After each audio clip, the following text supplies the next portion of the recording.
Na območni službi Celje smo zelo veseli, da smo lahko danes gostili projekt krepitve mreže pisarn za delodajalce,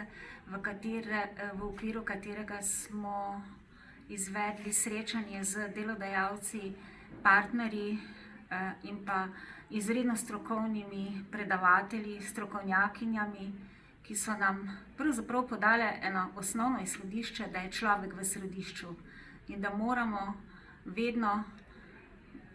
paziti in razumeti človeka v različnih situacijah in še toliko tehnologije, tehnike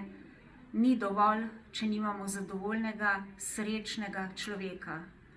Da fluktuacija ni vedno negativna, lahko je tudi pozitivna in prav je, da človek zamenja delovno mesto in ob tem ostane srečen.